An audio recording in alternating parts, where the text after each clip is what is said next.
Dr. Amanda Hayes stared at the quantum field readings flickering across her holographic display, her coffee growing cold beside her keyboard. Something wasn't right with the data. The quantum shield prototype should have been stable, but the energy signature showed bizarre fluctuations every 3.7 seconds. She'd been tracking these anomalies for hours in her DARPA lab when every screen in the facility suddenly went dark. System breach, the facility AI announced calmly. Unknown signal source. Before Amanda could reach for her emergency protocols, the screens blazed back to life. But instead of her research data, they displayed a face that couldn't possibly be human. Gray-scaled skin stretched over an elongated skull, with 4 pupilless eyes arranged in a diamond pattern. People of Earth, the creature spoke in perfect English, its voice resonating from every speaker. We are the Clarity Dominion. Your planet has been identified as a Class 3 developing world with significant precious metal deposits. You will surrender 80% of your gold reserves within 30 Earth days. Amanda's fingers flew across her keyboard, analyzing the transmission.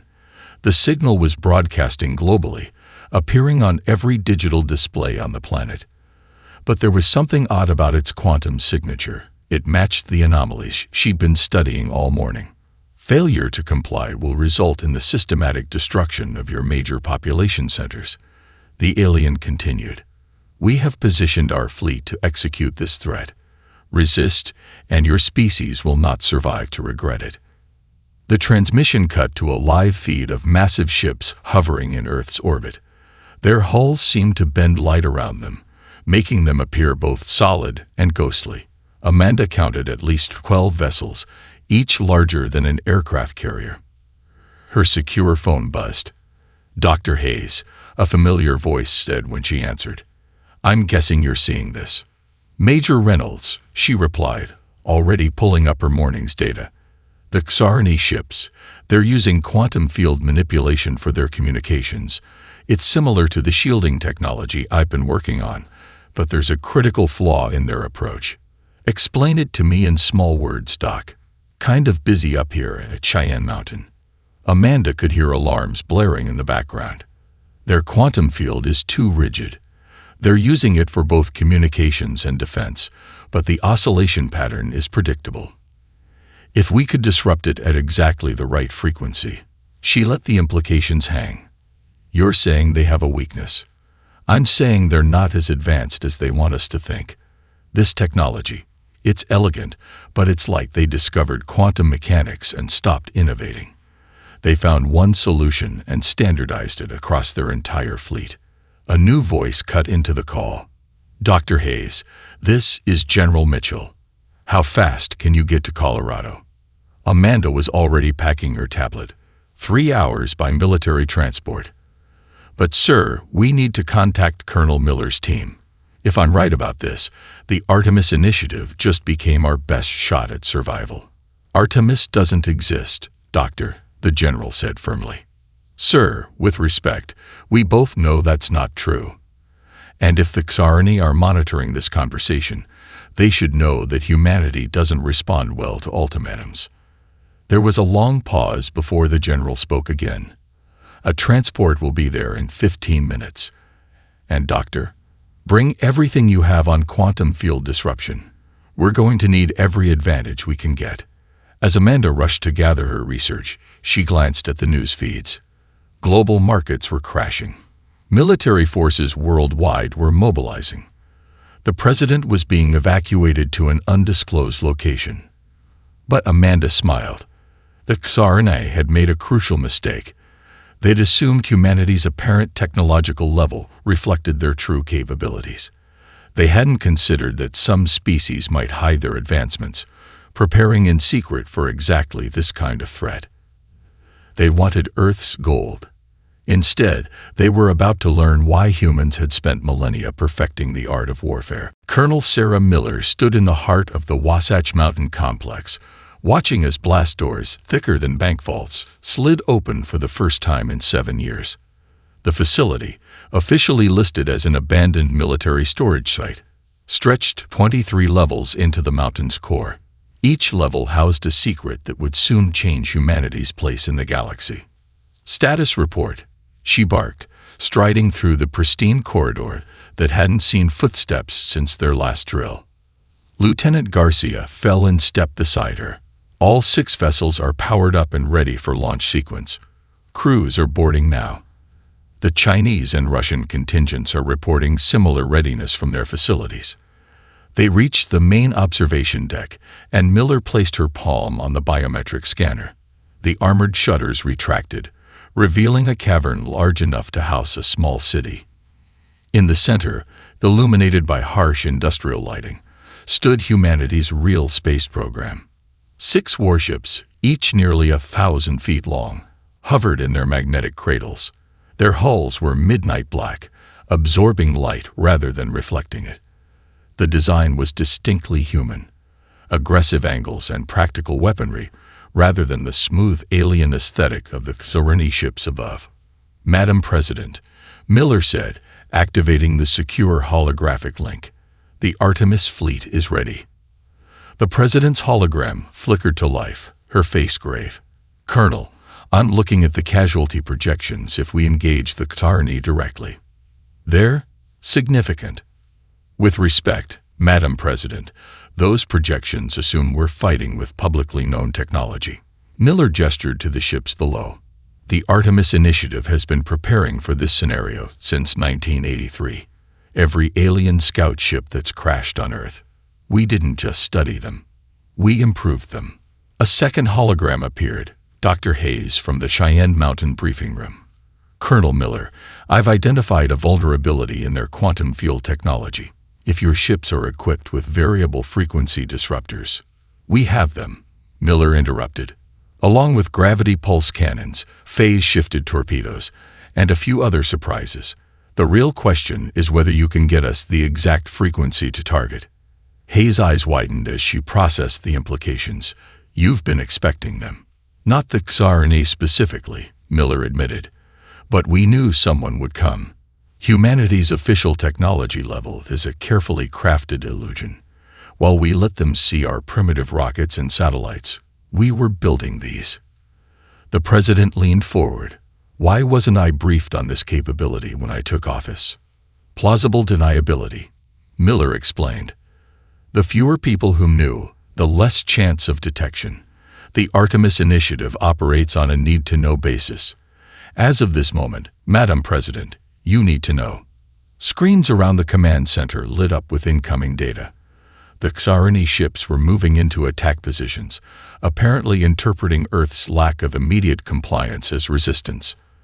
"They're targeting major cities," Hayes reported, "starting with New York, London, and Tokyo."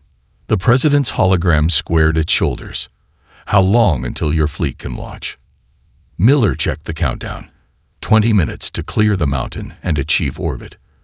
"But Madam President, we need to maintain the deception as long as possible. I recommend appearing to comply with their demands while we position our forces." "Agreed. I'll announce our surrender and the gold transfer within the hour." "Just." The President paused. "Make them regret threatening Earth." "That's what we've been training for," Miller said, ending the transmission. She turned to her crew. "Sound general quarters. Initiate launch sequence.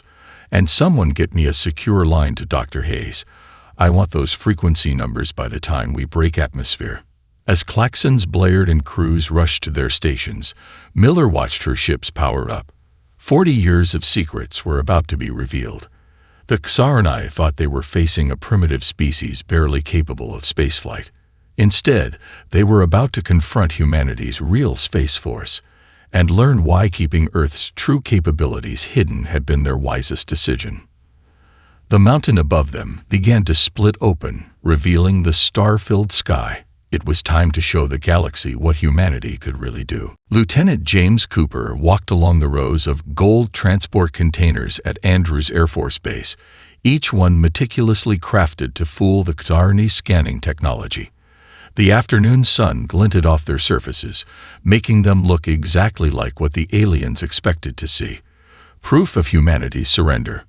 "Final checks on the quantum disruptors?" he asked, touching his earpiece. all synchronized and powered down to minimal levels. Tech Sergeant Maria Rice replied from her position in the control tower. Even if they scan deep, all they'll detect is trace radiation consistent with normal Earth background levels. Cooper paused at Container 47, running his hand along its surface. Inside, nestled in lead-lined compartments, sat enough firepower to level a small city. Dr. Hayes' frequency calculations had arrived an hour ago, and each disruptor had been carefully tuned to match the Xarni's quantum field harmonics. Lieutenant, a young airman sprinted across the tarmac. Urgent message from Kate Anderson in orbit.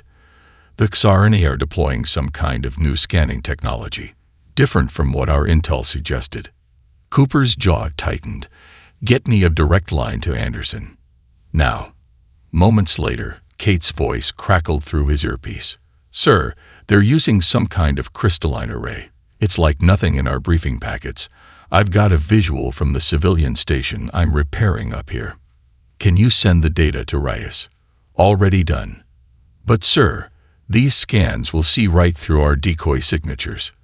We got maybe 20 minutes before they're in range. Cooper swore under his breath. The entire operation hinged on getting these containers into orbit. Colonel Miller's fleet was positioned behind the moon, waiting for the disruptors to create a gap in the Xarni defenses. If the aliens detected the weapons now. Reyes, he snapped. Options. Working on it, sir. Wait. There was a pause filled with rapid typing. The scanner array seems to be calibrated for metallic densities. They're looking specifically for gold's atomic structure. Cooper started walking faster, mind racing. And, sir, remember all that space junk we've been leaving in orbit for decades. Most of it's aluminum, steel, titanium. If we could disperse our containers throughout the debris field, the background radiation from all that metal would create too much noise for their scanners. Cooper finished. But how do we get the containers up there without them noticing the launches? We don't launch them at all, Kate cut in. The Xarni are expecting us to use our primitive rockets, but I've got 36 repair drones up here, officially doing maintenance on satellites. Cooper smiled as he understood. And how many pieces of space debris could those drones move before anyone noticed? Enough to create one hell of a mess. Sir. Do it, Cooper ordered. Reyes, coordinate with Anderson.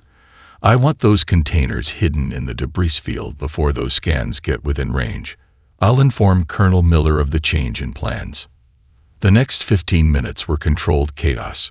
Cooper watched as container after container was quietly loaded onto specialized transport planes, the kind that officially didn't exist.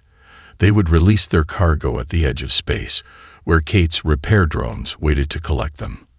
Sir, Kate's voice returned. First wave of containers successfully dispersed. Xarni scanners are. Yes, they're being fooled. All they're seeing is Earth's messy orbital housekeeping. Cooper allowed himself a small grin. The aliens' arrogance was working against them. They were so convinced of humanity's technological inferiority that they weren't looking closely enough at the debris field their primitive targets had created. Status report to Colonel Miller, he dictated. Operation Fool's Gold proceeding with modifications. Phase 1 nearing completion. Recommend fleet preparation for Phase 2 within 3 hours. The sun was setting now, casting long shadows across the airfield. Somewhere up there, humanity's secret weapons were being hidden in plain sight, surrounded by 60 years' worth of deliberately placed space junk. Soon, the Xarni would learn that humans didn't just create messes in orbit. They'd weaponized them. Reyes, Cooper said, watching the last transport take off. Begin countdown for Phase 2. It's time to spring the trap. Kate Anderson drifted in her repair drone, watching the Xarni ships through a specially designed optical filter. From this distance, she could see the subtle distortions in space around their quantum shields. Beautiful, but soon to be their undoing. All containers in position, she reported, her voice steady despite the adrenaline coursing through her veins. Awaiting final authorization. The debris field around her was a masterpiece of deception.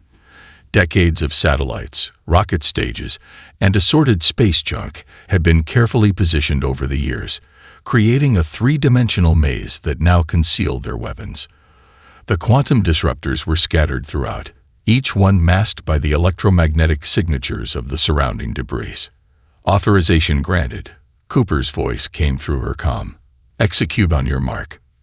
Kate took a deep breath, watching her tactical display. The closest Xarani vessel was less than 10 kilometers away, its massive hull gleaming in the sunlight. They'd positioned themselves perfectly, directly above New York City, ready to make good on their threats. Initiating countdown, she announced. All operators, sync to my mark. 5, 4, 3. A sudden alert flashed across her screen. One of the Xarani ships was moving, altering its position unexpectedly. Hold, she barked. We've got movement in Sector 7. What kind of movement? Cooper demanded. Kate's fingers flew across her controls, running calculations. They're shifting formation. The flagship is, oh hell. They're positioning for a full orbital scan. They must have picked up something. Time to detection. 2 minutes, maybe less. Sir, if we don't act now. Do it. Cooper cut her off. Trigger the disruptors. Now. Kate didn't hesitate. All operators, execute. Emergency Protocol Alpha. Across the debris field, dozens of disguised weapons suddenly powered up. The quantum disruptors, tuned to Dr. Hayes' exact specifications, fired in perfect synchronization. There was no visible beam, no dramatic explosion. Just a subtle ripple in space as the carefully calculated frequencies collided with the Xarani shields. For a moment, nothing seemed to happen. Then Kate's sensors lit up like Christmas. Shield fluctuation detected, she reported. Quantum field destabilizing across all targets. It's working. The massive alien ships suddenly seemed to flicker, their quantum field struggling to maintain coherence. The confidence trick that had taken decades to set up had worked. The Xarani had been so focused on scanning for primitive nuclear weapons and conventional explosives that they'd never considered looking for technology that could match their own.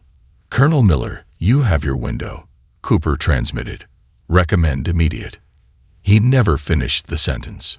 A brilliant flash of light erupted from behind the moon as humanity's hidden fleet revealed itself. 6 pitch-black warships, moving faster than anything the Xarani had predicted possible from Earth, emerged on an attack vector. Kate watched in awe as the first salvos struck home. Without their quantum shields, the alien vessels were surprisingly vulnerable. They'd relied so heavily on their supposedly impenetrable defenses that their actual armor was minimal. Multiple direct hits, she reported, struggling to keep her voice professional. Enemy vessels attempting to re-establish shields, maintaining disruptor field. The Xarani ships were scrambling now, trying to bring weapons to bear, but they were caught in a trap 40 years in the making. Surrounded by what they'd dismissed as harmless debris, their primary defense stripped away, and facing an enemy that grossly underestimated. Anderson, Cooper's voice returned. Get clear of the debris field. Things are about to get messy up there. Kate engaged her drone's engines, pulling away from the growing chaos. Behind her, Colonel Miller's fleet was systematically dismantling the Xarani formation. The aliens' elegant ships, designed for intimidation and show of force, were proving ill-equipped for actual combat against vessels built specifically to destroy them. First strike successful, she transmitted. Standing by for Phase 2. The battle for Earth's orbit had begun, and thanks to decades of preparation and patience, humanity had drawn first blood. The Xarani were about to learn that sometimes the deadliest predators were the ones that looked like prey. The Artemis fleet's tactical display filled Colonel Miller's command bridge with a holographic representation of the battle. 6 human warships, marked in blue, danced through space in patterns that would have been impossible with conventional technology. The Xarani ships, marked in red, were scattered, their perfect formation shattered by the initial assault. Echo 3, break left, incoming fire, Miller commanded, watching as one of her ships narrowly avoided a plasma burst. "Dr. Hayes, status on their shield regeneration." Hayes' voice came through clear on the quantum comm. "They're adapting faster than expected. The disruptors won't keep their shields down much longer. Maybe 3 minutes." Miller nodded grimly. This was the critical phase, the moment when humanity's true capabilities would be revealed. Execute Protocol Omega. Deploy the AIs. Throughout the fleet, quantum computers spooled up, activating combat artificial intelligences that had been training for this moment for years. Each AI had fought millions of simulated battles, learning to predict and counter every known alien combat strategy. "Ma'am," Lieutenant Garcia called out. 2 Xarni cruisers attempting to regroup at bearing 340. "I see them." Miller's fingers danced across her command console. "Artemis 2 and 4. Execute pincer movement Delta. Let's see how they handle this." The 2 human warships moved with impossible coordination, their AI systems working in perfect sync. They spiraled around each other, presenting minimal target profiles while maintaining maximum firing angles. The Xarni ships, still struggling with their disabled shields, tried to respond with traditional formation tactics. It was exactly what Miller had been waiting for. "Now," she ordered, "all ships activate magnetic pulse arrays." The human vessels suddenly released carefully controlled magnetic pulses, using Earth's own magnetic field as an amplifier. The pulses caught the Xarni ships in a web of electromagnetic energy, disrupting their already unstable systems. "Direct hits on both targets," Garcia reported. "Their primary power cores are fluctuating. They're going dark." But Miller had no time to celebrate. The Xarni flagship was turning, bringing its main weapon to bear on Earth below. Even with damaged shields, it could still devastate a major city. "Hayes," Miller barked, "I need options. Their quantum field is starting to stabilize." Hayes responded, her voice tense with concentration. "But there's a pattern in the fluctuations, if we time our shots just right." "Send the firing solution to all ships," Miller ordered. "Concentrate fire on their command deck. Let's show them what human targeting systems can do." The battle space lit up as all 6 Earth vessels fired simultaneously. Their weapons, refined from decades of studying alien technology, struck the Xarni flagship at precisely calculated points. The quantum disruption cascaded through the alien vessel's systems, turning its own shield frequency against it. The result was spectacular. The flagship's quantum field collapsed inward, creating a brief but brilliant implosion that ripped through its command structure. The massive ship listed in space, its threat neutralized. "Enemy flagship disabled," Garcia announced, unable to keep the pride from his voice. "Remaining Xarni vessels are breaking formation. They're retreating." Miller allowed herself a small smile. "Not yet, they're not. All ships, maintain pursuit course. Don't let them get a chance to regroup." She opened a channel to her fleet. "Remember your training. Humanity didn't spend 40 years preparing to let them escape with knowledge of our capabilities." The battle continued to unfold across Earth's orbit, a dance of technology and tactics that would have been impossible just hours ago, when humanity was still pretending to be a primitive species.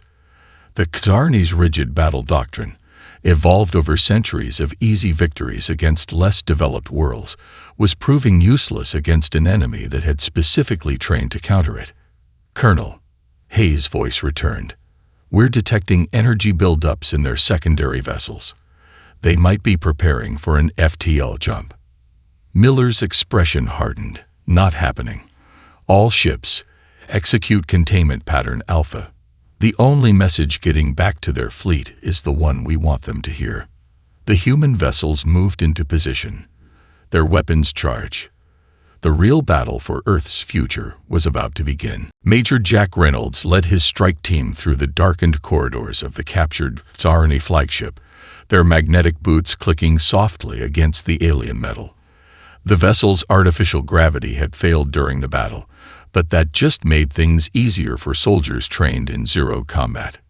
"Movement ahead," whispered Sergeant Davis, her augmented combat visor scanning the shadows. 3 signatures around the bend. Reynolds raised his fist, signaling the team to halt. They'd fought their way through half the massive ship, using a combination of high-tech weapons and old-fashioned explosive charges.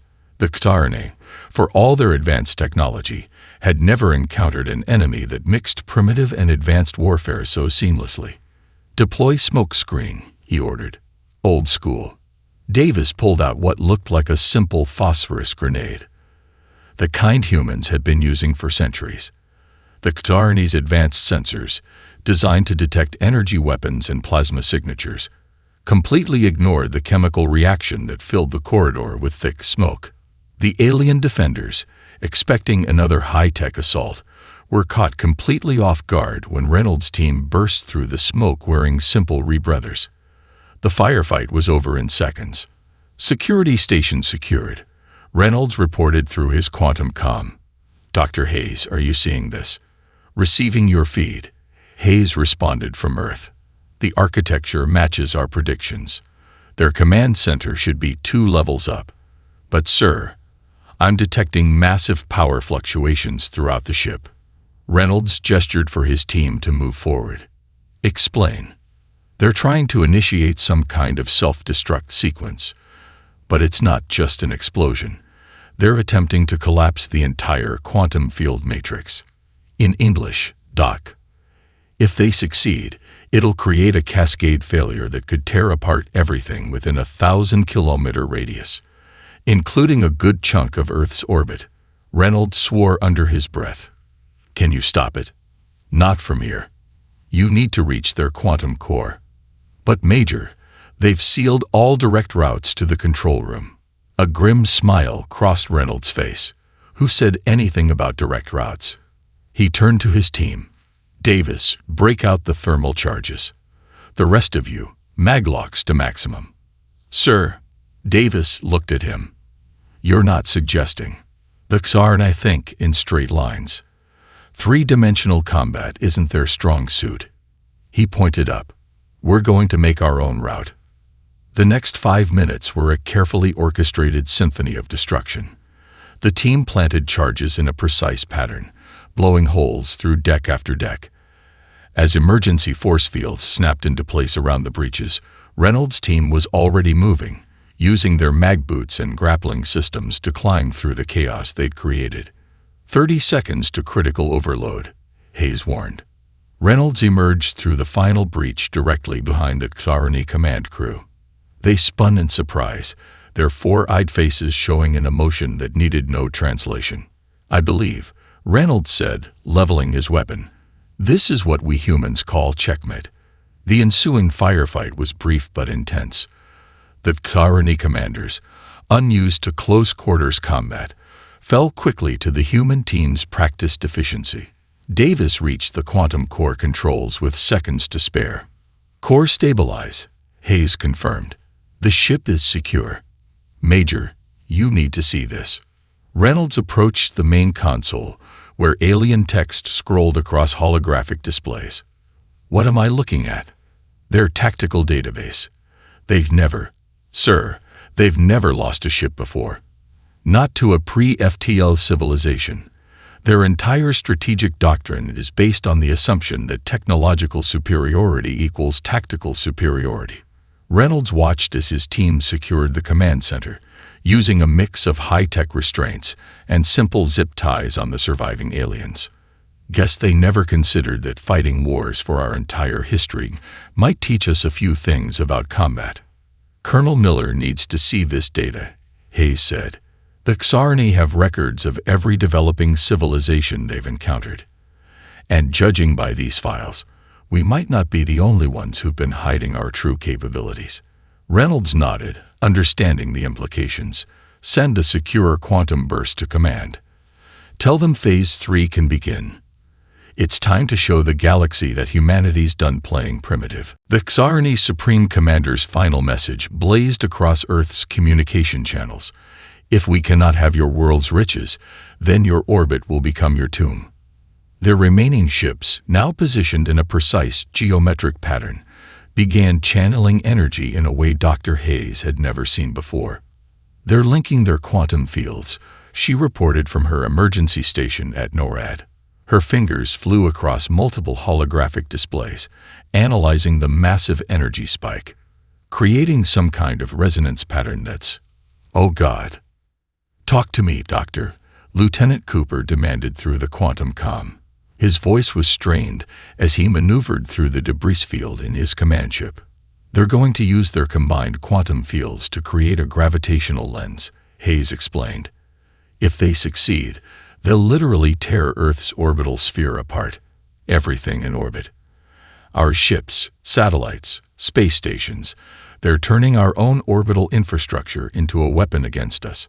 Colonel Miller's voice cut in. "Time to full charge. 3 minutes, maybe less. Options."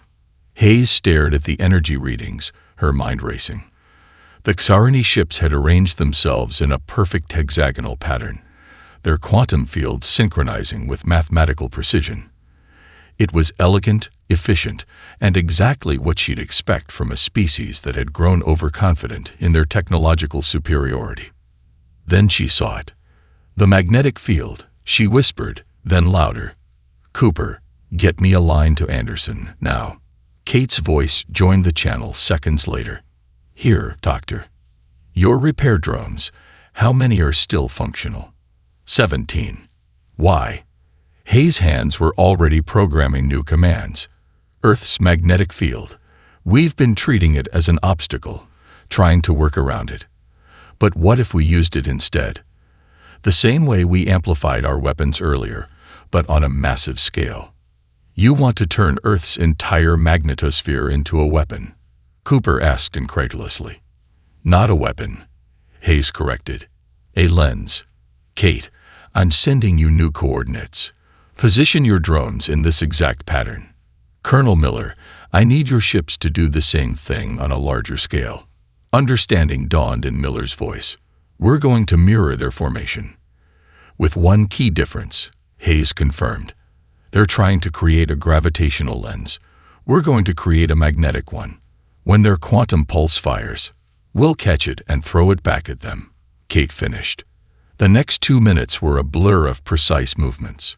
Earth's defenders raced against time, positioning themselves in an inverse pattern to the Xarani formation. Kate's drones moved into place like pieces on a cosmic chessboard, each one precisely aligned with Earth's magnetic field lines. "Energy spike." Garcia's voice cut through the tension. "They're firing." The space between the two formations lit up as the Xarani released their combined quantum pulse. For a moment, the darkness of space itself seemed to bend and twist. "Now," Hayes shouted. Earth's magnetic field, channeled and focused by the carefully positioned human ships and drones, caught the pulse. The energy twisted, following the invisible lines of magnetism that had protected Earth for billions of years. "Field stability at maximum," Kate reported, her voice tight with concentration. "Reflection in 3, 2, 1. The redirected pulse slammed into the Xarani formation with devastating effect. Their linked quantum fields, instead of protecting them, became a conductor for their own weapon. Ship after ship went dark as their energy cores overloaded. "Direct hits on all targets," Cooper announced. "Enemy vessels they're falling into decaying orbits. Their engines are completely dead." Hayes collapsed into her chair, exhausted. On her screens, she watched as the mighty Xarani fleet, which had threatened Earth just hours ago, drifted helplessly in space. "Colonel Miller," she said wearily, "I believe the phrase you're looking for is checkmate." Miller's response carried a smile. "Good work, everyone. Cooper, Anderson, coordinate rescue operations for any survivors. Dr. Hayes, I think it's time we showed our guests why trying to strong-arm Earth was their biggest mistake." Above them, the stars twinkled unchanged, bearing witness to humanity's first major victory in interstellar warfare. The Xarani had come expecting to find primitive victims. Instead, they discovered that sometimes the most dangerous predators were the ones that played prey. Colonel Sarah Miller stood in the newly constructed Global Defense Council chamber, watching the XRNE delegation through carefully neutral eyes. The alien representatives, stripped of their military regalia, looked significantly less imposing than they had when threatening Earth from orbit 3 days ago. "Let me be clear," Miller said, her voice carrying through the chamber's perfect acoustics. "Your fleet's defeat wasn't luck, and it certainly wasn't an accident. Every move we made was planned decades ago." She gestured, and Dr. Hayes activated a holographic display. Images filled the air. Underground shipyards, quantum research facilities, AI development centers, all built in secret while humanity pretended to struggle with basic rocket technology. "Impossible," the XRNE chief ambassador sputtered, his 4 eyes blinking in rapid succession. "Your world's technological development was monitored for centuries. Our intelligence confirmed. Your intelligence confirmed exactly what we wanted it to." Major Reynolds cut in from his position by the door. "Those primitive rockets, carefully orchestrated shows. The clumsy satellites. Deliberate misdirection. Even our public conflicts and political divisions served a purpose, making us look too disorganized to pose a threat." Hayes stepped forward, pulling up new data streams. "We've been intercepting and decoding your transmissions since your first scout ships entered our solar system. Every time you thought you were studying us, we were learning about you." The XRNE trade minister, still bearing burns from his rescued escape pod, leaned forward. "But the gold demands, surely you couldn't have predicted that you'd try to extort resources from a seemingly defenseless world." Miller smiled thinly. "You're not the first species to explore that strategy. We've been watching, gathering intelligence on every aggressive civilization in our sector. The only question was which one would try first." Lieutenant Cooper, standing at a monitoring station, reported quietly. "Quantum burst from the Artemis fleet. The last of the disabled XRNE ships has been secured." Miller nodded before turning back to the aliens. "So now you have a choice. You can return to your empire and report that Earth is far more dangerous than you imagined. Or," she let the word hang in the air, "or," the chief ambassador prompted, "or you can be part of something new." Miller's tone shifted, becoming less confrontational. "Because while we were preparing for war, we were also preparing for peace. Those ships you saw, they're just the beginning. We have theories about quantum mechanics that your scientists haven't even considered, medical technologies that could benefit both our species, and defensive capabilities that could protect developing worlds from the very kind of exploitation you attempted here." Hayes brought up new holographic displays, showing technological innovations that made the XRNE delegates lean forward in spite of themselves. "You're offering cooperation?" The trade minister sounded incredulous. "After we threatened your world, we're offering a chance to evolve," Miller corrected. "Your empire has stagnated, relying on technological superiority rather than innovation. Meanwhile, humanity has spent its entire history adapting, improving, finding new ways to survive. Imagine what we could accomplish together." The chamber fell silent as the XRNE delegation conferred among themselves. Finally, the chief ambassador spoke. "The Empire will not easily accept such a dramatic shift in the balance of power." "The balance of power shifted the moment you threatened Earth," Reynolds pointed out. "The only question is whether you want to be on the winning side of that change." Miller watched as understanding dawned in the aliens' expressions. Humanity hadn't just defended itself. It had demonstrated a level of planning and patience that the XRNE had never encountered before. "We will need to establish new protocols," the chief ambassador said carefully. "New ways of interaction between our civilizations." "Agreed," Miller replied. "And the first protocol is this. Earth is no longer pretending to be primitive. We're ready to take our place in the galaxy, not as victims or aggressors, but as equals." Above them, the Artemis fleet maintained its vigilant orbit, a reminder that humanity's desire for peace was matched by its readiness for war. The age of hiding was over. The galaxy was about to learn that sometimes the most advanced civilizations were the ones wise enough to play the long game.